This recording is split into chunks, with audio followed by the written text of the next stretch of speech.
How are you? Welcome to Road Odyssey. I am Bert. Hope you're having a great day. Please subscribe. I would appreciate that very much. And took the C8 Corvette down to Yellow Jacket Garage. There's that. And the back of the shirt. We did a oil change. And the reason why I'm making this video, oil change, that is stupid simple. Well, when you really follow the procedures and do things right and go that extra mile, those oil changes can make a fantastic difference. And I believe that this video, along with linking over to Brian's Yellow Jacket Garage video at the C8 Corvette Do-It-Yourself Oil, will give you a couple of other perspectives and tips that will improve your oil change experience. And if you go to the dealerships, these are things that you can watch to validate that the dealership or third-party auto maintenance shop has done a fantastic job. So let's get into the video and I'll show you what I'm talking about. Here we go. Let me begin again by saying thank you to Brian of Yellow Jacket Garage for helping with this do-it-yourself oil change. Furthermore, we walked around his new garage that he shall be revealing more and more over the next months. So, yay for Brian. Really like the new garage and hope all this goes well. Needed items. Well, first off, you need an oil pan. And from this, just keep all your containers and pour the oil back into them. You'll need a wrench end cap. We use kind of a smaller one to some degree. A socket set, preferably a torque bar, unless you're pretty good at judging how tight bolts are. You'll need shop towels, and of course you're going to need a jack. Getting started. Let's begin with the owner's manual. Turn to page 93.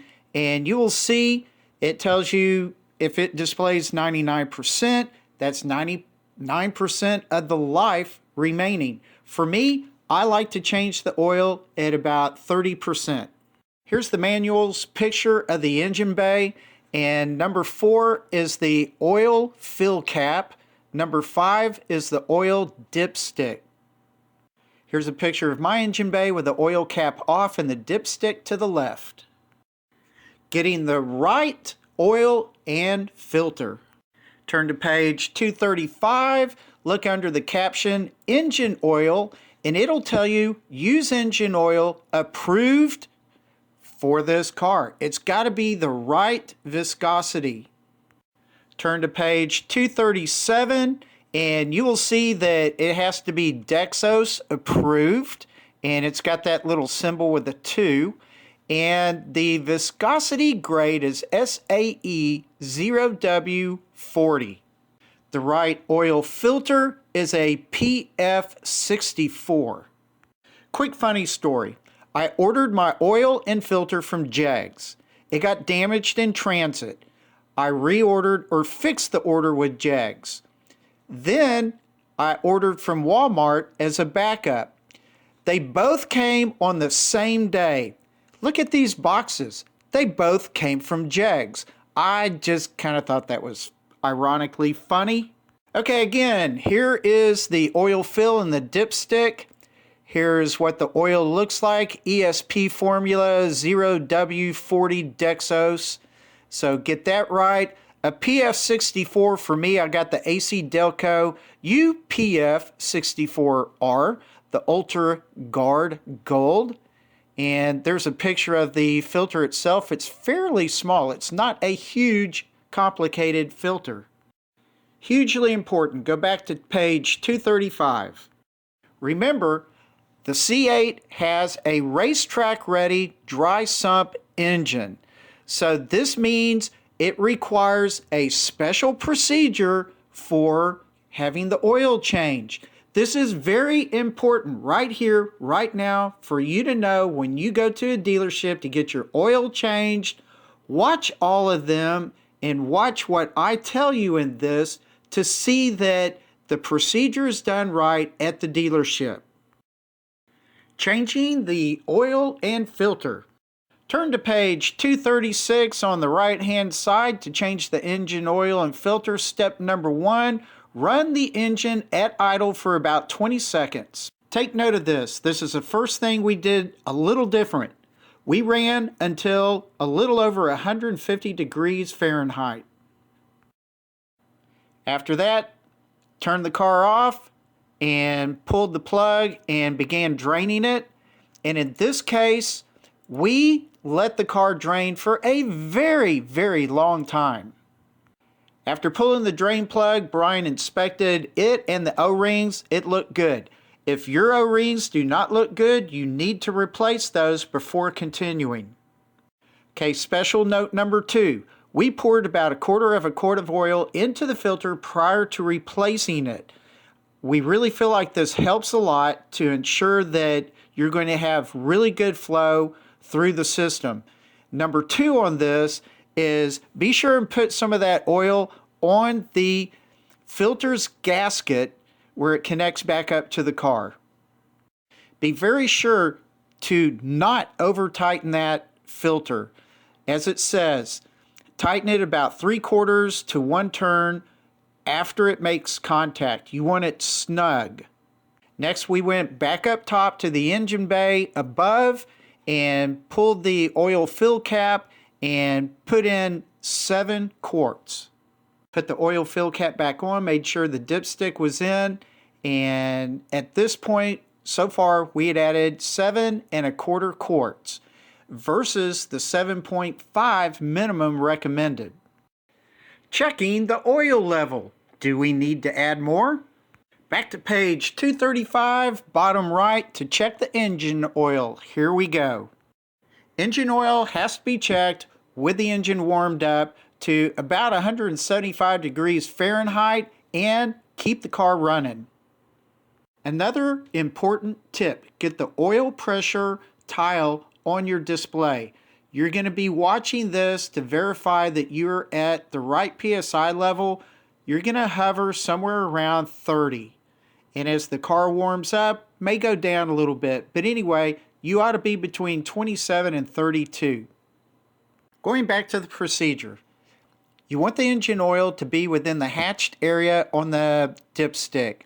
Now, looking at step number 5, it says turn the engine off when you want to begin adding more oil. We did not do that. We continued to run the engine and continued checking the oil. As a result, we were able to get a little bit more oil in. So we ended up with about 8 quarts, and it showed up on the dipstick a little later on, just right at the top. Attention! This is a very important side note about the AFM, the Active Fuel Management System. In one of my past C8 observations videos, I talked about being able to hear the valve train of the engine changing from V8 down to V4 because of the AFM. And I can hear a knock, and it is really scary because I know there have been a lot of cars in the past that from Chevrolet in a class action suit because their engines are getting ruined by the AFM. You can find information about this topic all over the internet. Turn up the volume for just a couple of seconds and listen to this little video clip in my car. See if you can hear that knock.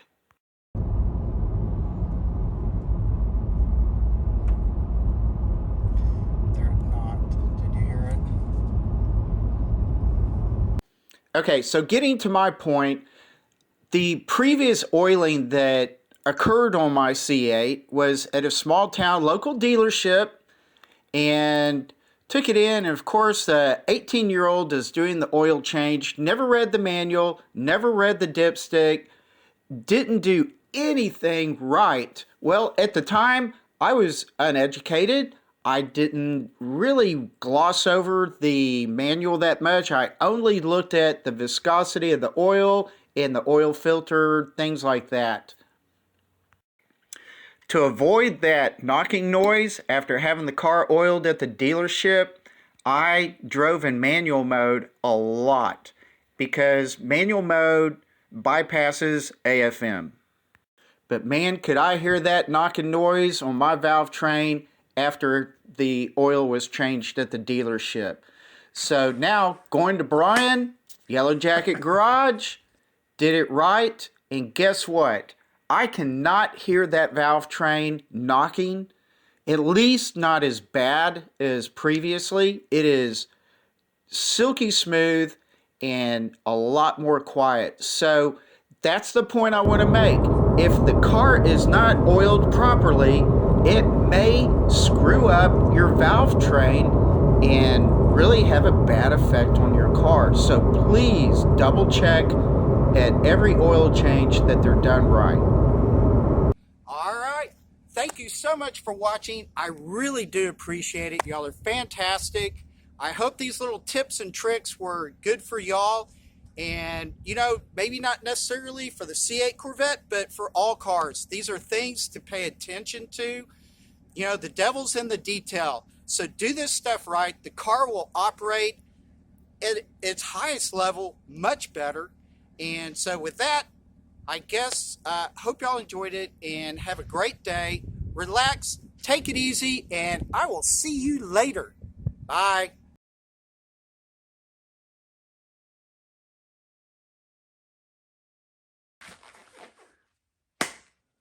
I want to,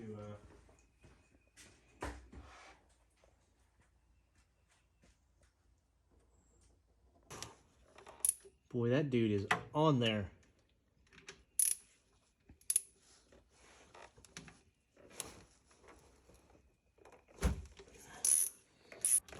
There she blows. Oh, What you need? shit, it went freaking everywhere. Where did we get that, Burke? Oh, that was in Tyler. Harbor Freight. Yeah. Yep, Harbor Freight. So, and it goes on there. And we just... Why are you so far away? And then let the oil splash down in my face.